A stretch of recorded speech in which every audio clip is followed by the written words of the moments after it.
Tidak bisa kita pungkiri Indonesia ini adalah negara yang multi partai ya.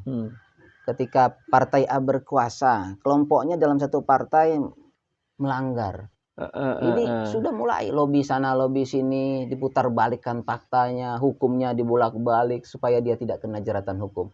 Inilah pemimpin yang bisa dipegang tauladannya dan nggak bisa dipanutin. Seharusnya maupun dia satu partai, ketika dia salah tegakkan hukumnya.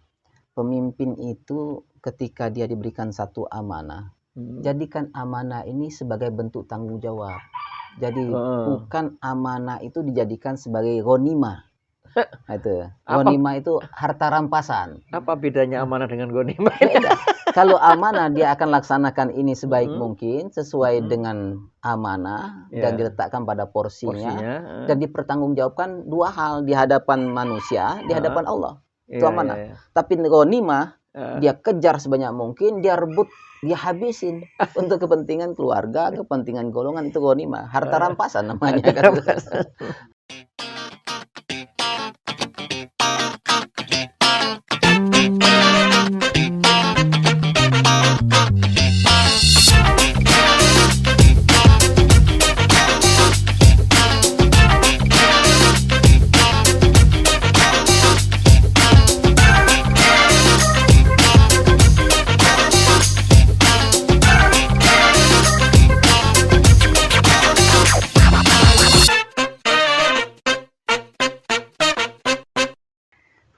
Assalamualaikum warahmatullahi wabarakatuh.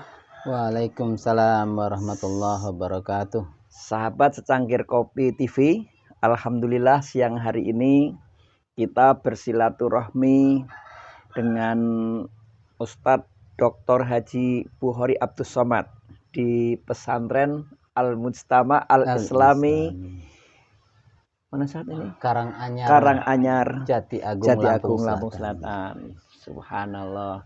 Jadi siang-siang ini kita silaturahmi ke tempat beliau, langsung melihat pesantren beliau. Kalau biasanya ada di kampus, ini kita kembali ke pesantren. Back to pesantren. Ayo mondok di pesantren Al-Mujtama Al-Islami. Masya Allah. Ustaz, ini siang hari ini kita pengen ngobrol santai, Ustaz. Siap. Kaitannya dengan ini ya, Pak. Saya kenalkan, beliau ini ahli tafsir. Disertasinya tentang tafsir fi dhilalil Quran. Iya, fi dhilalil Quran. Jadi etika pemerintahan. Dalam perspektif tafsir fi dhilalil Quran. Panas itu judulnya. Makanya ini kita mau ngobrol santai dengan beliau, Ustadz Bukhari Abdus Somad, tentang hari ini kita sering mendapatkan informasi tentang pemberlakuan hukum gitu, penerapan hukum. Misalnya tentang kita melihat semacam sekilas lah, masyarakat itu melihat kok ini kayaknya melakukan pelanggaran hukum kok nggak ditindak. Yang ini melakukan pelanggaran hukum ditindak. Seolah-olah kita merasa bahwa diperlakukan itu tidak adil. Nah, ya kalau mau nyebut yang namanya Abu siapa itulah kira-kira gitu. Perasaan dari dulu dilaporin nggak pernah juga ketangkep-tangkep gitu. Nah, kita nggak membicarakan itu, San. Nggak. Tapi kita lebih pengen bagaimana sih pandangan Islam dalam menegakkan keadilan itu, San. Ya. Nah, gitu, silakan.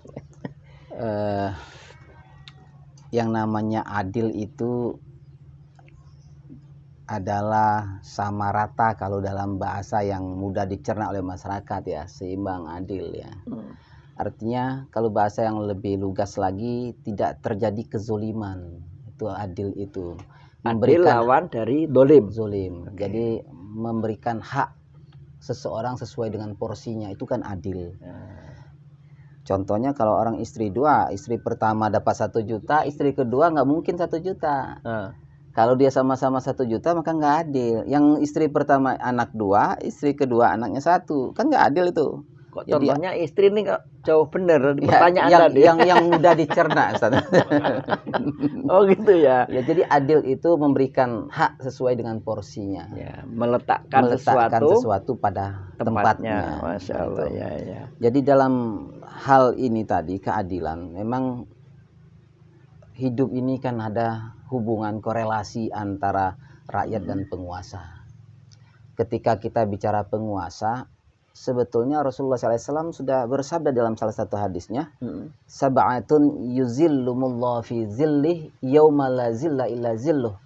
Kata Rasulullah, ada 7 kelompok manusia dan golongan manusia yang akan mendapatkan perlindungan Allah pada hari kiamat, di mana hari itu tidak ada seorang pun yang memberikan jaminan perlindungan, garansi sekalipun kecuali lindungan Allah. Pertama siapa?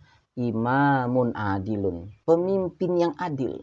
Pemimpin yang adil ya. Jadi yang bakal mendapat perlindungan nanti pada hari kiamat itu pemimpin yang adil. Jadi adil di sini tidak pilih kasih. Dia mau teman, mau rival, dia tegakkan hukum sesuai dengan porsinya. Itu adil. Tapi kalau dia hanya adil terhadap rival, tapi tidak adil terhadap konconya, itu bukan adil. Itu namanya pilih kasih. Pemimpin zolim itu. Gitu ya. Memperlakukan tidak sesuai pada tempatnya pada tempatnya. Dan mudah-mudahan kita mendapatkan suatu saat pemimpin yang adil. Dan contoh itu sebetulnya sudah dicontohkan oleh Rasulullah SAW. Jadi kalau kita ingin bicara pemerintahan yang adil, 1444 tahun yang silam, ya 44 ya sekarang ya. 1440 tahun yang silam, Rasulullah SAW sudah memberikan satu contoh bahwa Sahibatul Madinah, Piagam Madinah, membuat satu undang-undang dasar kalau sekarang, konstitusi Madinah, bicara tentang keadilan, bicara tentang hak asasi manusia, bicara tentang toleransi beragama, semua ada. Bahkan dalam satu hadis, lau surikat binti Fatimah tuh laqata'tu yadaha. Kalau anakku sendiri, kata Rasulullah, Fatimah yang mencuri, saya potong tangannya. Ini kan salah satu bentuk keadilan dan seorang pemimpin yang betul-betul melaksanakan hukum sesuai dengan porsinya. Ya. Itu Fatimah ini yang di Allah. Jadi tidak melihat apakah ini keluarga dekat, apakah ini orang yang dicintai atau tidak, tapi bagaimana hukum ini bisa ditegakkan setegak-tegaknya.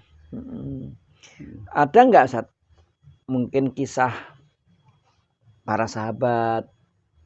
Kalau yang pernah saya dengar itu nanti coba diluruskan gitu tentang kisahnya Umar bin Khattab dengan sahabat Amr bin As. Iya, betul.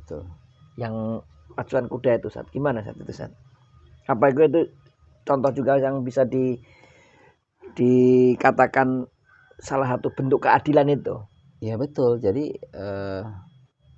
Umar bin Khattab ya ingin menegakkan satu konsep keadilan ya. Sampai dalam berpacu pun dia contohkan. Yang artinya begini, sini ada satu penekanan bahwa seorang pemimpin itu memang harus menjadi kudua, ya. Teladan tidak saja di hadapan rakyatnya, tapi teladan terhadap keluarganya juga. Dia berani mengatakan sesuatu hal kebenaran di keluarganya. Kenapa banyak pemimpin-pemimpin yang terjerumus dalam korupsi misalnya? Karena tidak memberikan teladan terhadap keluarga. Dia tidak bisa berbuat apa-apa ketika tuntutan keluarga untuk memenuhi kebutuhan tersebut. Padahal bukan haknya. Itulah membuat dia terjebak. Pelanggaran terhadap hukum yang dilakukan oleh orang dekat. Itu. Dan itu yang terbanyak biasanya, yang sulit untuk ditegakkan itu ya. Kelompok kecil. Anggap aja kita bicara dalam konteks keindonesiaan misalnya. Tidak bisa kita pungkiri Indonesia ini adalah negara yang multi partai ya. Ketika partai A berkuasa, kelompoknya dalam satu partai melanggar. Ini sudah mulai lobby sana lobby sini, diputar balikkan faktanya, hukumnya dibolak-balik supaya dia tidak kena jeratan hukum. Inilah pemimpin yang bisa dipegang tauladannya dan nggak bisa dipanutin. Seharusnya maupun dia satu partai, ketika dia salah tegakkan hukumnya. Ya. Jadi itu Ada ndak saat misalnya gini, apa sih kelebihan atau apa hikmah ketika keadilan itu ditegakkan, mungkin untuk di dunianya seperti apa, kalau di akhiratnya seperti apa? Jadi begini, kalau seorang pemimpin itu sudah menegakkan satu keadilan, saya sangat yakin dia tidak usah terlalu banyak berkampanye tentang dirinya. Maka rakyat pun akan sami'na wa ata'na. Jadi kalau ingin membuat masyarakat itu patuh, maka dimulai dari ibda binafsik. Memulai dari dari diri sendiri lah. Ini yang berat ini kayaknya. Itu masalahnya. Karena kita ini kan muatan politisnya lebih dominan dibandingkan hukum, inilah menjadi masalahnya. Ketika satu perkara sudah dipolitisir, maka hukum menjadi redup. Gitu. Dari penegakan hukum tadi menjadi samar-samar. Nah, itu saya. Iya. Tadi tuh kalau yang terputus tadi cerita tadi loh, saat yang Amr bin As itu kan pacuan kuda gitu. Nah, jadi ingat saya tadi antum ngobrol tadi tuh, menang anaknya Amr bin As ini gubernur nih, kalah nih. Kalah, marah dia, diketok kepalanya. Ketika diketok kepalanya dia bilang, saya ini anak dari 2 orang mulia katanya. Si Mesir ini lapor ke Amirul Mukminin di Madinah. Kata Amir, panggil dia suruh sini. Ditegakkan hukum sama Umar bin Khattab. Mana yang bilang anaknya 2 orang yang mulia tadi? Kira-kira kalau di Indonesia itu bisa begitu? Subhanallah. Akan muncul baldatun thayyibatun wa rabbun ghafur. Tapi ini tentu sebuah cita-cita ya, Sat, ya. Cita-cita yang harus tetap juga diperjuangkan ya. Tetap harus diperjuangkan. Founding founder kita tentu mendirikan negara ini juga tentu berdasarkan keadilan kan. Betul. Bukan keserakaan pribadi. Yang menjadi masalah kalau muncul itu adalah kepentingan pribadi, kepentingan kelompok, sehingga emosional yang muncul, kemudian keserakaan yang muncul. Itu yang menjadi masalah. Itu. Ini memang sengaja kita angkat saat di YouTube kita ini, kita pengen begini, bahwa kita memberi pesan kepada masyarakat, kepada keluarga gitu, kepada pemerintah, pengambil kebijakan, bahwa keadilan itu adalah fondasi kemakmuran gitu. Ya, betul. Kalau keadilan itu nggak ditegakkan, ya pasti yang kecil yang kalah itu kayaknya. Tapi gimana, Sat? Mungkin nggak kemakmuran itu tercapai tanpa keadilan? Nggak bisa. Jadi fondasi kemakmuran itu adalah keadilan. Keadilan ya. Keadilan. Tapi adil tidak bisa ditegakkan tanpa didasari di 2 konsep. Kalau dalam Islam itu Al-Quran dan Sunnah. Konsep Quran Sunnah inilah bisa menegakkan satu keadilan. Kalau nggak akan bisa ditegakkan. Akan jadi satu hukum semu tanpa berdasarkan Quran dan Sunnah. Jadi bagaimanapun juga Al-Quran dan Sunnah ini akan membimbing kita untuk berlaku adil. Dan tidak akan tersesat lah ya. Sebagaimana Nabi bilang itu, tinggalkan 2 perkara kamu nggak akan pernah sesat. Taraktu fikum amroini lan tadillu ma tamassaktum bihima kitaballah wa sunnah. Jadi gini Ustaz ya. Pemimpin itu ketika dia diberikan satu amanah, jadikan amanah ini sebagai bentuk tanggung jawab. Jadi bukan amanah itu dijadikan sebagai ghanimah. Itu. Ghanimah itu harta rampasan. Apa bedanya amanah dengan ghanimah?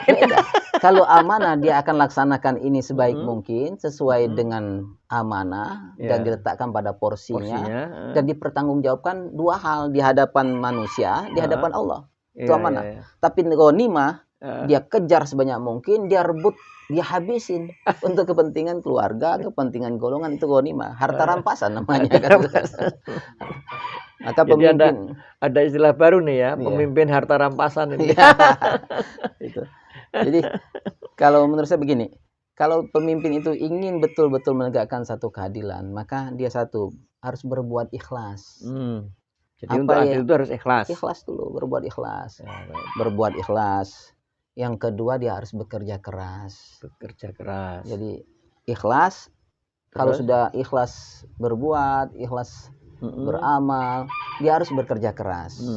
Setelah bekerja keras, berpikir cerdas, bagaimana dia memajukan kepemimpinannya, bagaimana dia memakmurkan rakyat, bagaimana dia memberantas kezoliman, kebatilan, bagaimana dia memakmurkan ekonomi, memakmurkan umat, majukan ekonomi umat, ekonomi bangsa, berpikir cerdas. Jadi berbuat ikhlas, bekerja keras, berpikir cerdas, berusaha tuntas, usahanya harus maksimal. Sampai tuntas sampai lah ya. Tuntas, sampai membuahkan hasil. Jika Ya, gagal ya bangkit, jatuh ya bangun, kan itu. Baru dia berlaku bijak, ya. Atau kalau dalam bahasa itu bersikap tuntas, bersikap pas. Bersikap pas itu artinya bijaksana, bukan bijak sini. Jadi kalau ingin menjadi seorang pemimpin yang amanah harus bijaksana. Ada yang bijak sini.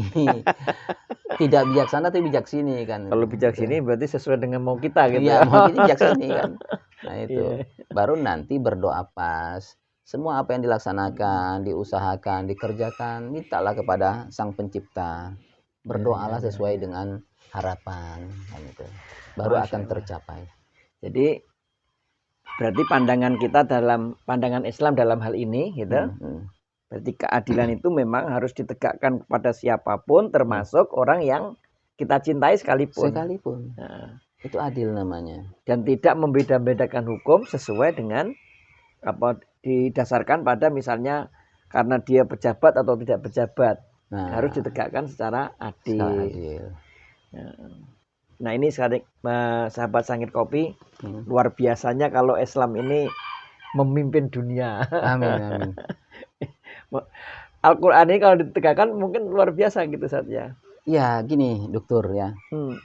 Sebetulnya kalau ada satu statement bahwa Islam itu radikal, Islam itu tidak toleran, Islam itu tidak menjunjung hak asasi manusia, itu satu tudingan yang hampa, tudingan kosong. Karena apa?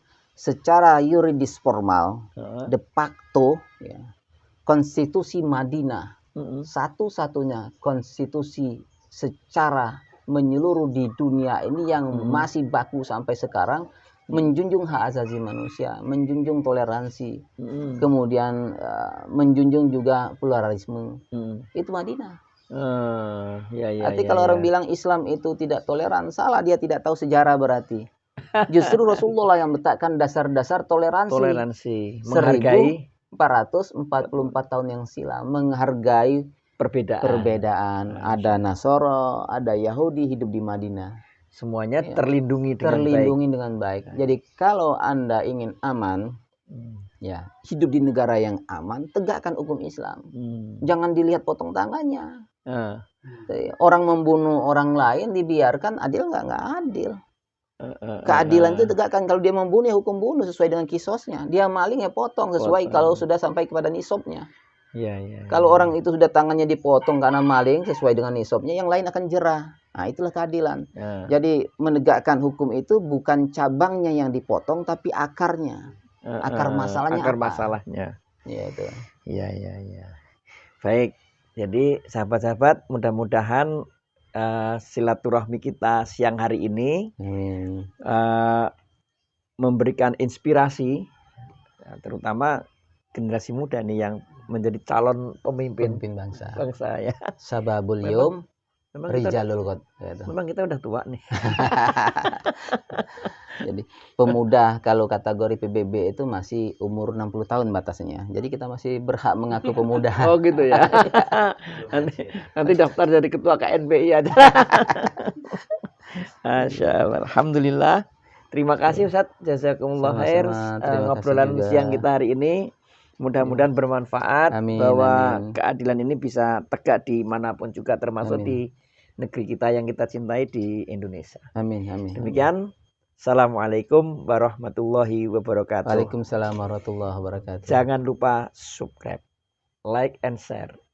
Sip. Ya. Set, kopinya set.